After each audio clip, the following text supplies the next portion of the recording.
Bienvenidos a El Diálogo. El material que nos ocupa hoy es el primer capítulo del libro de los Proverbios. Es un texto, tradicionalmente atribuido a Salomón, que se nos presenta como una serie de lecciones de un padre a un hijo. Y la pregunta que queremos poner sobre la mesa es, ¿de qué tipo de instrucción estamos hablando realmente? ¿Es, en su esencia, una expresión de guía paternal, amorosa, un manual diseñado para proteger y enriquecer la vida del joven?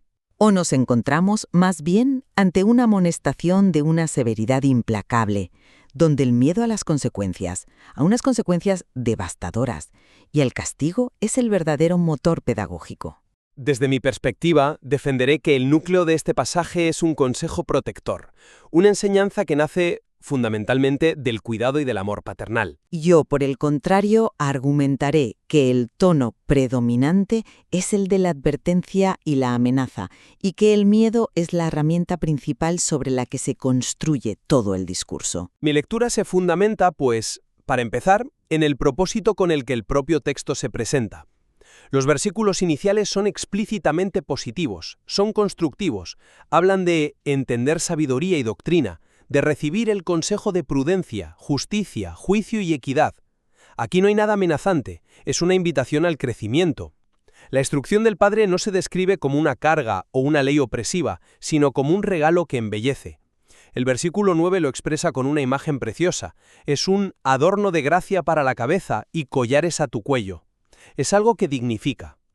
Entiendo claro que las advertencias que siguen son duras, pero es crucial distinguir su origen. No son amenazas emitidas por el Padre, sino descripciones de peligros muy reales que existen en el mundo. Cuando advierte sobre los pecadores que anhelan derramar sangre, no está creando un miedo artificial, está de hecho intentando vacunar a su hijo contra una violencia tangible y brutal. Y todo el capítulo, además, está enmarcado por una promesa final que revela su verdadera intención. El versículo 33 es la clave de bóveda de todo el discurso. El que me oyere, habitará confiadamente y vivirá tranquilo sin temor del mal. Esa es la meta, una vida segura, en paz. Y ese es, en definitiva, el mayor anhelo de un padre para un hijo. Entiendo perfectamente esa lectura, y es cierto que el texto se viste con ese ropaje paternal. Sin embargo, al profundizar en el contenido, lo que encuentro es de una dureza extraordinaria, apoyada diría que de forma sistemática en el miedo. Para mí, la figura central que revela esta dinámica no es tanto el padre, sino la sabiduría personificada, esa mujer que clama en las calles. Su discurso es fascinante, porque sufre una transformación radical. Empieza como una invitación abierta, casi desesperada, pero ante el rechazo, su tono cambia a una amenaza implacable, que me atrevería a decir que roza la crueldad. Su respuesta a la indiferencia no es la tristeza ni la paciencia, sino el desprecio y la burla. El versículo 26 es, en mi opinión, uno de los más terribles del pasaje. También yo me reiré en vuestra calamidad, y me burlaré cuando os viniere lo que teméis.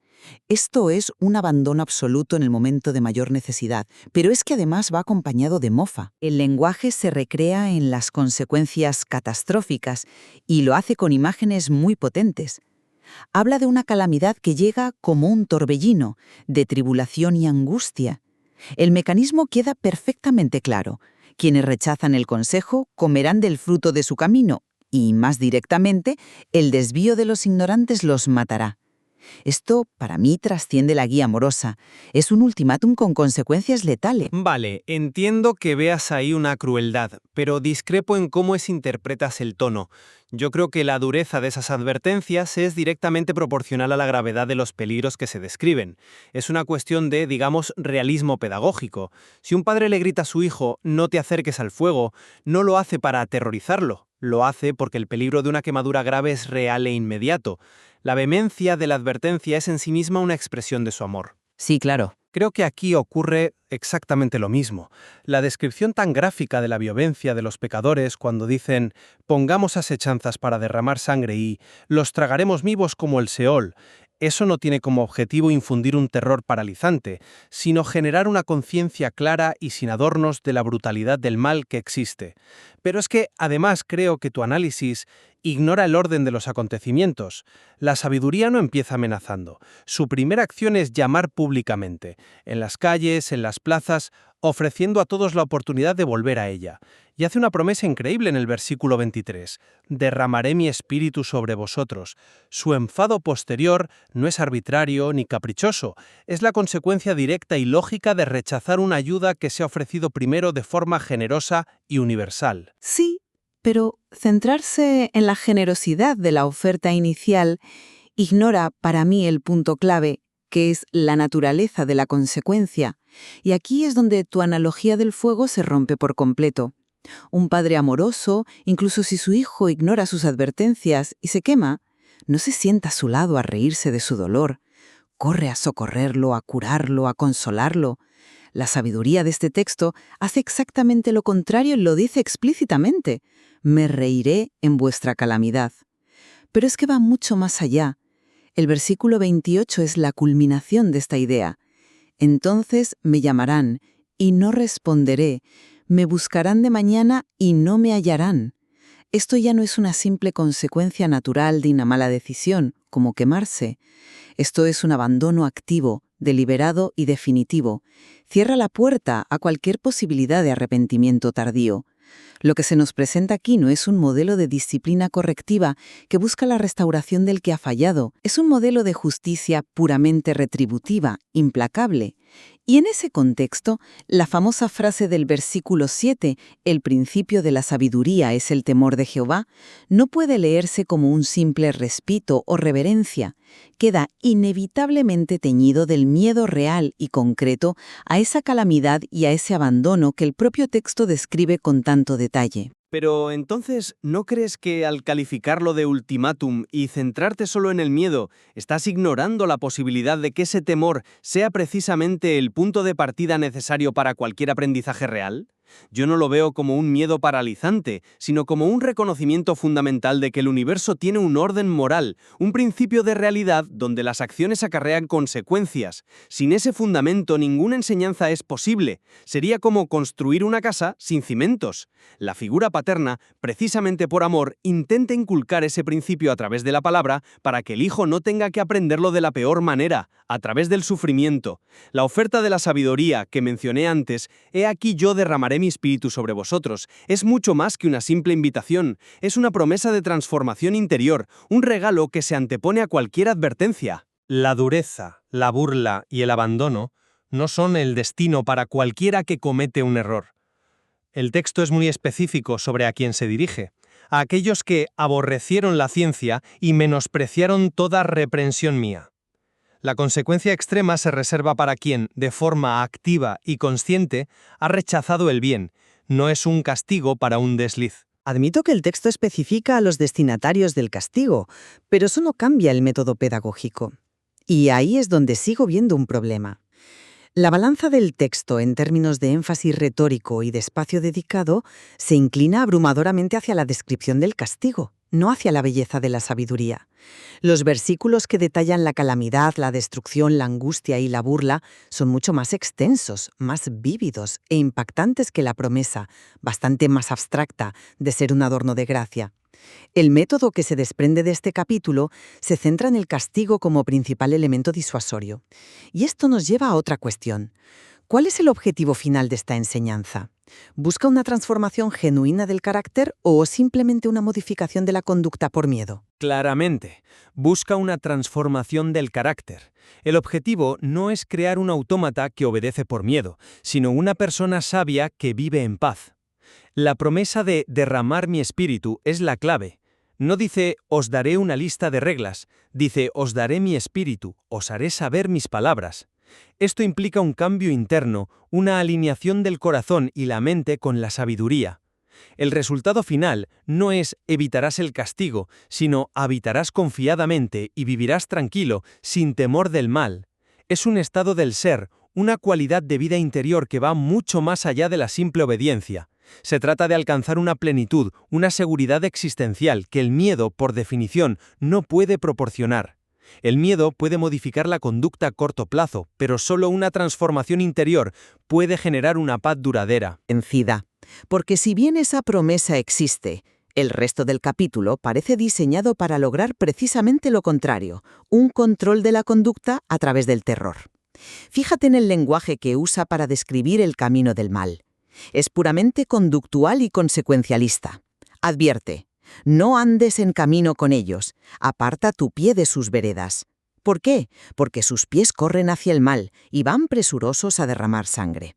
Y la conclusión de esa sección es demoledora y directa. La codicia quita la vida de sus poseedores. El mensaje es meridianamente claro. Ciertas acciones conducen a la muerte. Es una pedagogía de la supervivencia. Es un manual práctico para no morir prematuramente en un mundo peligroso. El foco no está en la belleza de la virtud, sino en el resultado fatal de la transgresión. Y en ese esquema, el miedo a la muerte, ya sea a manos de otros o como consecuencia divina, es la herramienta más eficaz. Me cuesta ver cómo se puede cultivar una paz interior genuina sobre la base de un miedo tan visceral.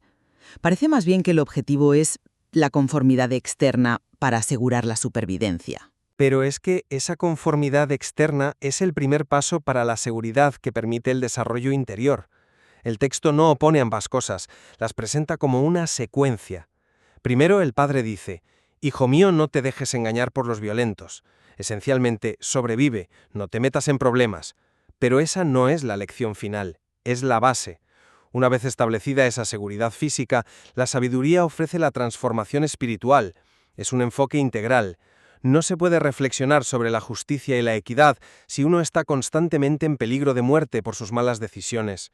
La protección paternal, incluso si se expresa con dureza, crea el espacio seguro necesario para que la oferta más profunda de la sabiduría pueda ser escuchada. Son dos caras de la misma moneda amorosa. Una protege el cuerpo y la otra enriquece el alma. O quizás son dos estrategias que compiten entre sí. La imagen que a mí me queda grabada, la que tiene más fuerza emocional en todo el capítulo, no es la del padre preocupado ni la de los collares al cuello. Es la de esa figura divina, aterradora, riéndose de la desgracia ajena. Esa imagen tiene el poder de anular cualquier mensaje de amor, porque sugiere un universo en el que, si fallas de forma definitiva, no hay redención, solo abandono y desprecio. Y si esa es la última palabra, entonces la motivación principal para obedecer no puede ser el amor a la sabiduría, sino el pánico a ese destino final.